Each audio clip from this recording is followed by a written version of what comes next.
So Twitter says we should keep the casual catch-up segment. Yeah, the results are in, and it was unanimous. Yes, 100%. So let's shoot the breeze, my friend. All right. The world Consider the demands breeze at risk of being shot right now. That's I like that. That's good. How you doing? I'm doing pretty well. It's been startup roller coaster week for me. And we were just talking before we hit record that I think for both of us, the week went super fast. It was kind of a short week if you honored the holiday here in the U.S. So, yeah. Yeah. I'm curious to dig into your roller coaster world. Yeah, we took Monday off. And so today felt this week felt less productive, I would say, for us. But, some good stuff is happening. So I have some things to talk about. You want to start with some gratitude? Yeah, I do, actually. All right. So my barbershop quartet, I have two barbershop quartets, and one of them put on a show. We hosted our own show this week. So rather than just being a guest on someone else's, we actually acquired a venue and brought in other guest groups and just ran the whole thing, and it went great. Cool. Who coordinates that on your? Do you have someone who's kind of in charge of that on your quartet, or one of us sort of took the lead on it, but all of us did stuff for it. We all sort of contributed at least input and ideas, and it went really well. It was nice and fast paced, and the vibe was good. We were able to just do things that I always thought should be done in shows, but we were sort of always at the mercy of other people who were putting their own thing. And for once it was us, and we got to make all the decisions, and it was great. And yeah, we even made money on it, which is awesome. We got a percentage of the ticket sales, and it turned out to be not insignificant, which was wonderful. That's awesome. How often do you guys perform? So this is my newer quartet. We just came together last year. So far, not very much. I think this is probably our third or fourth thing we've done. Mm-hmm. That's pretty awesome. So we'll see. But I would love to I want to do more of these, actually. It was a big hit, and I honestly want to just kind of try to roll it into the next one. Yeah. You guys should come on the road and come out to Minneapolis. Yeah. Once we outgrow Boston, we're going to have to. That might take a while, huh? Yeah, it just might. My aspiration is to outgrow our venue, though, I will say. It's a little back room in a bar that's it has a stage and sound setup and all that, but it holds maybe 70 people or something, 60, 70. I would love to just be able to regularly sell that thing out so we can upgrade and get something even nicer, which would be very cool. Yeah. I do love those types of venues, though. We have a few of them that I've gone to shows at here in the city, and it's always so cool because you can get, especially when you get talent there that's not quite proportional to the venue size, and I imagine you guys are pretty good to be able to get that live music and get really close to the artists, closer than you maybe should be, because they're wow, they're pretty good for this venue. It's always fun to find those, It does create a good vibe. It's that thing where it's if you're a speaker, you want to be in a small room so it feels intimate and full. Kind of the same deal. If we were in a much larger space, it wouldn't have felt as good, I think. I don't know, I can't help myself. I'm already all right, how do we get all these people on an email list so we can get them to future shows, so we can upgrade the venue, so we can more. Yep. Do all the marketing things. All the things. Yeah. So That's anyway, cool. do you have a gratitude thing you want to do? Yeah, I do. I'm grateful for Scotch. Yeah. It's been one of those weeks, huh? Particularly sharing Scotch with close friends and just commiserating and winding down after a long day. I had one of those evenings this week, and it was exactly what I needed. So I don't really know the world of Scotch that well. I've been more of a bourbon drinker, but I have a couple friends who really, really are all about it. And so they've been kind of schooling me on the different kinds and, which labels to look for. And I have a particular favorite. It's not very cheap, but, for special enough occasions, it's nice to pull out some really well-balanced Scotch. Nice. That sounds like a very reasonable thing to be grateful for. I just factored into the level budget, Yeah, perfect. Yeah. It was we had the company buy lunch today, and I was telling Joel, it's it feels free when Tuple pays for lunch. Yeah, you just write it off. It's definitely not, but yeah, you definitely can't write it off. Apparently, I'm told. Really? And it's even if you're talking business. Look, I just let Joel make these calls. Apparently, this is how it is. If we could write it off, I'm sure we would. It does not appear that you can. I think you can write off certain things it seems like no. Anyway, he's going to talk to the accountant, so maybe we'll have an update on this. But yeah, maybe it has to do if it's like employees versus just owners or something. I think that's part of it, and also, yeah, I think that might be part of it, and also like if you took a client out, that's a different thing than if you take yourselves out. Yeah. That makes sense. But he's put more like research into this than I have, so I'm sure he's correct. Speaking of like boring number stuff, have you guys like assembled your financials for your 2018 taxes yet? That is in process, and man, I am so glad that's not my job. Yeah, I wish it was not my job. I mean, I had this low level, latent stress of like, I need to get those numbers to the accountant. I need to do it. Like every day I would wake up kind of stressed about this. But I'm like, I really don't want to take any prime work time to do this menial job. And finally, this week I did, and it felt so good. It only took like an hour and a half. So yeah. It's crazy how those things can be so disproportional. Disproportion something. Where it's like the amount of time you spend stressing about it versus when you actually sit down and do it. It's crazy. I find myself there a lot. Yeah, and it's just like the kind of thing where, similar to like upgrading my operating system or something, I'm like, this should be an easy task, but it could spiral into something that takes way more time than I expect. So the risk feels high of doing it. Sure. That's true. So yeah, no, I'm very glad to not think about this. Joel and I are, I think, a nice pair in that way, because like if it were up to me, I would like, I hate that kind of detail work.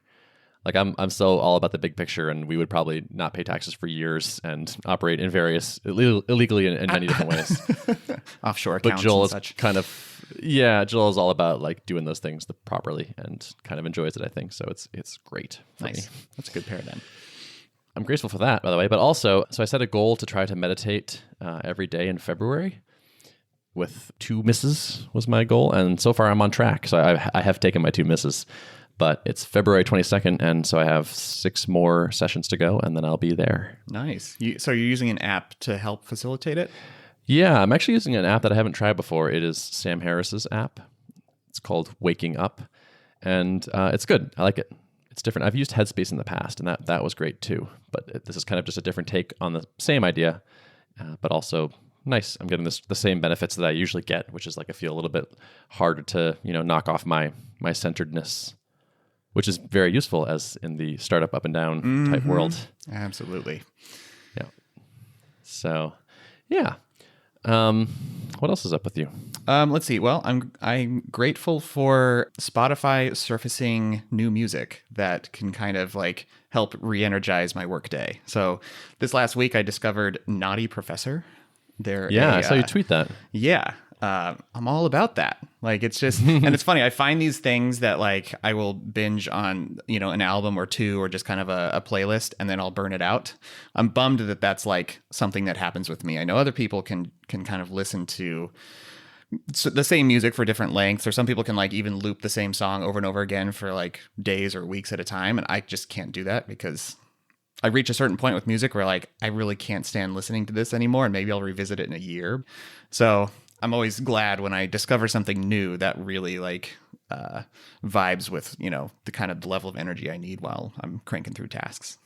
I never listen to music while working, and I think sometimes I'm missing out a little bit. Yeah. Where it's like some people have like a trigger, like that becomes like a kind of way for them to get in the zone. It can get kind of frustrating managing like the music that I'm listening to throughout the day, because sometimes if I'm getting stressed out, I need like really chill music or something instrumental, or sometimes I need, higher energy music. And sometimes I get out of sync with what I need and what I'm currently listening to. And I realize like I'm getting very agitated right now. And I think it's because my music is not matching my mood. Or sometimes like I've burned out all of the songs in the certain vibe that I want to have. So I'm like, I've got nothing to listen to now. But Spotify is good at finding you new things. Yeah, I've noticed like their algorithm keeps getting better and better. So they put out like the daily mixes, which kind of looks at what you've listened to lately and then cycles in new music. And then there's like the Discover Weekly thing, which kind of steps outside the box. And I found some really, really good jams that way. So nice. Yeah. Cool. That sounds useful for you. Yep. Totally. Any other gratitude things you want to do? I think that's it for me for this week. Okay. So we took Monday off. So I had a bit of a light week, and we like went to the gym a lot, and we're kind of doing non-work things a bit this week. But I have sort of one thing that was, I think, salient I could share, which is, so we've been, the goal so far for February has been to focus on stability. One of the things we're tracking now on our KPI dashboard that we update during our retros is crash-free users in the last week. And we hit 96% this week, which was pretty great. And there were more calls than the week before, so it wasn't just like kind of a fake number. We're getting ready for March to A, onboard a good number of additional teams, but B, return to feature development. And we had a lot of debates internally, like this or that, or this is easy, that's hard, maybe we should do this.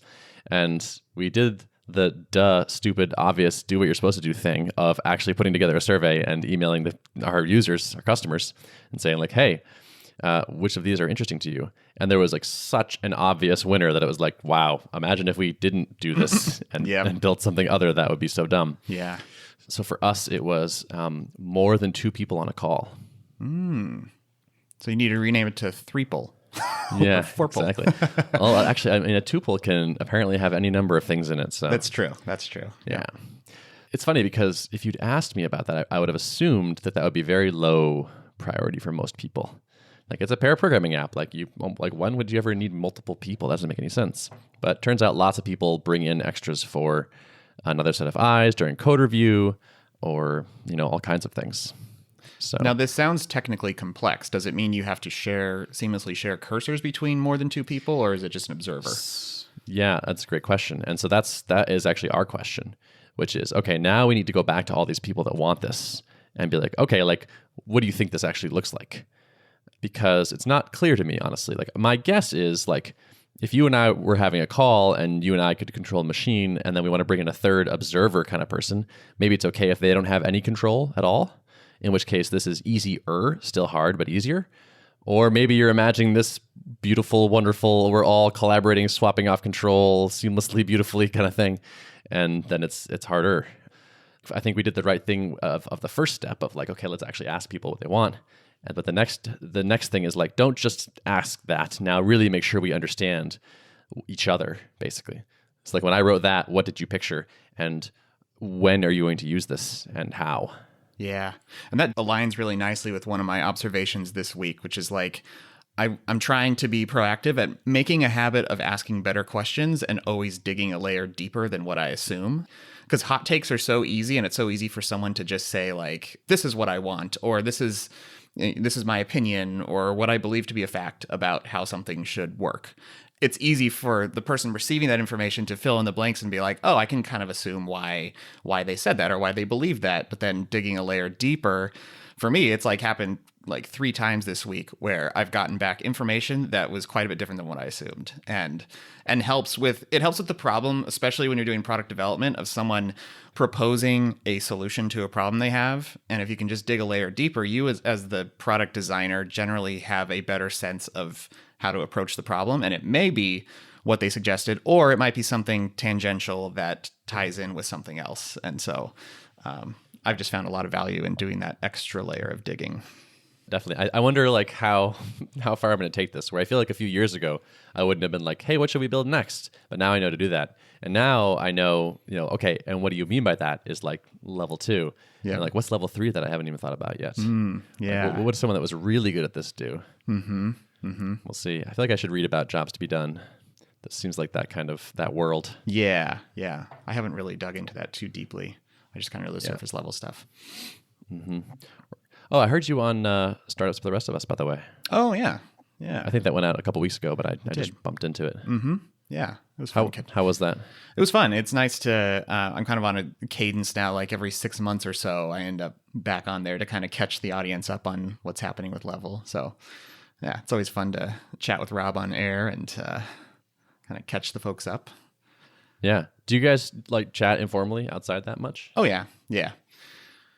We keep in touch, and we're in the same city, although Winter has a way of like putting distance between people, even if you're, only a few miles away from each other, just because we're spending so much more time indoors. So I find that tends to happen when it gets really dicey outside. But yeah, we keep in touch. Do you notice a bump when you do those appearances in like signups? To be honest, I haven't, even in the last few weeks, I haven't been watching those metrics too closely. That makes sense. I'm trying to uncloud my brain as much as possible, and right now what I need to be on is like an information diet, which is still really hard to do. In episodes past, I definitely have seen a bump, so I should probably dig in the numbers at some point. Or not, because like, who cares? Yeah. I mean, I think I already know, like, eventually I will want to do more of a podcast tour type of thing. By the way, are you still doing regular appearances, and are you seeing results from that? I would say not super regular. They're intermittent. And yeah, they always seem to generate a pretty decent bump for a day or two. And people that sign up, that fill out our survey, I ask them where they hear about us. But I would say actually Twitter seems to still be like our lead channel. So like Twitter, I can Twitter for work, which is kind of great. Mm-hmm. Yep. It can be good or bad, right? Because it can also be a source of distraction. But it's like, but again, I need 100%. To be there, but it's also distracting.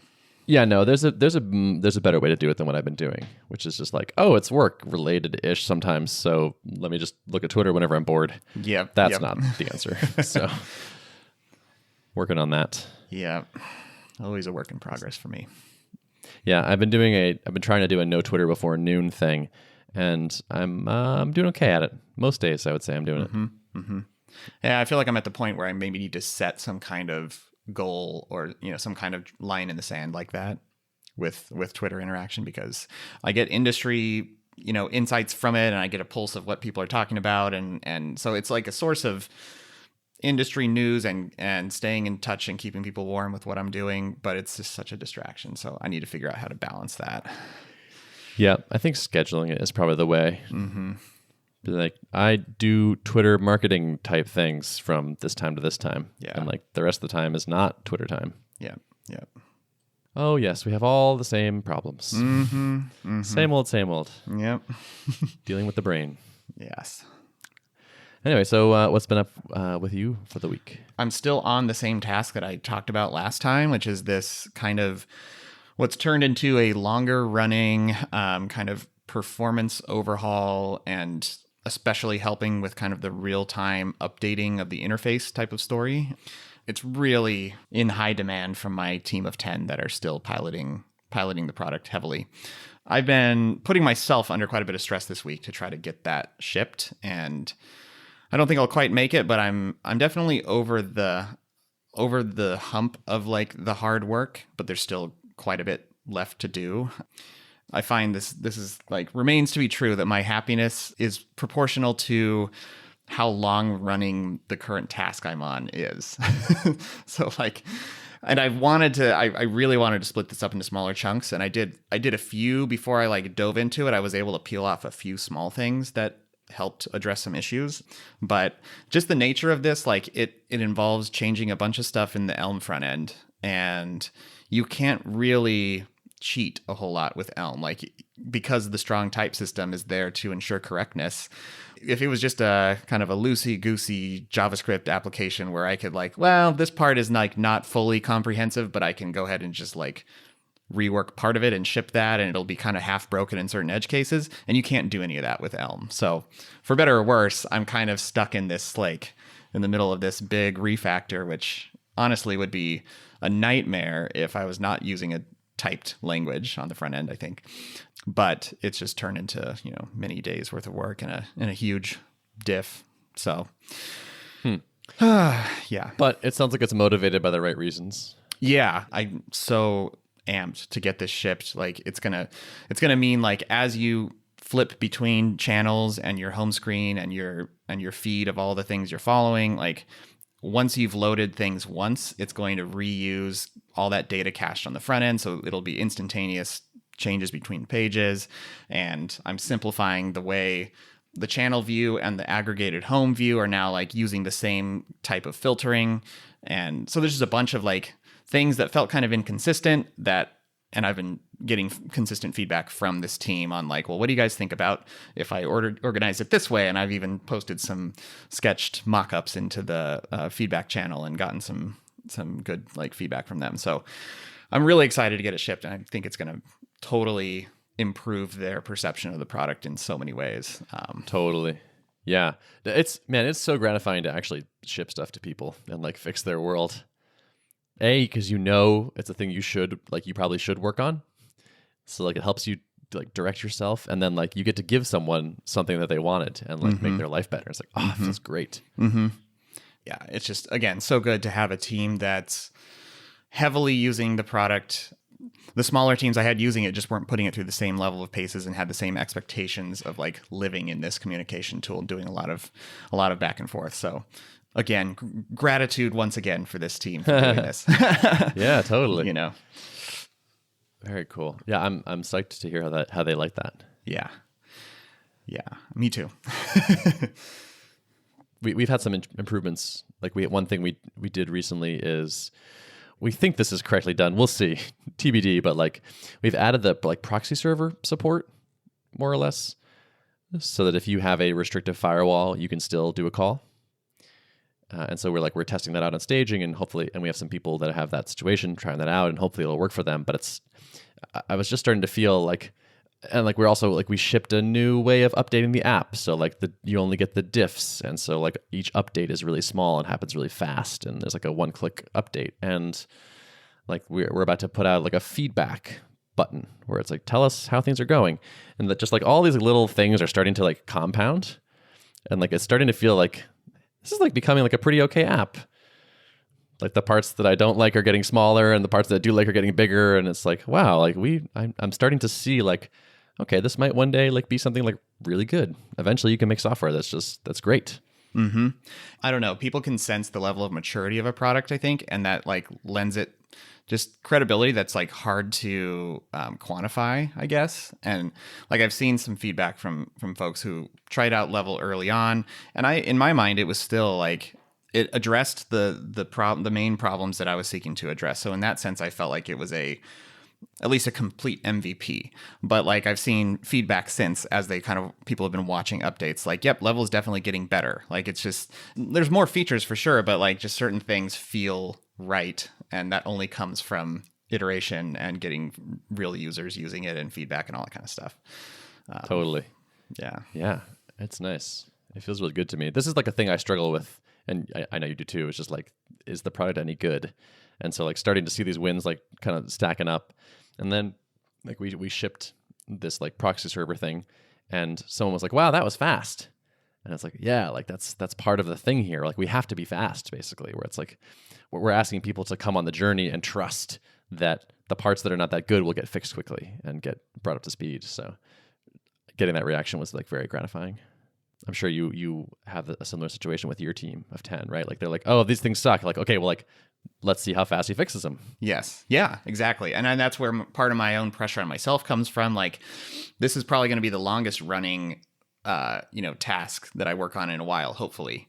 And so I've been telling them regularly, like, progress updates. Don't worry, I'm still working on this. I hear what you're saying, and most of the kind of negative feedback that's coming through is all tied in related to this one thing. So I've been trying to keep them reassured, and fortunately they're a software team, so they know how these things go, but yeah, part of me is like, man, if I had a team, like I remember early Drip days when we were a small team, we used to be able to move super fast on features, or we would get like a feature request that we knew we could knock out in a day, and we would just do it. And that was so gratifying, and it was just mind blowing to the customer.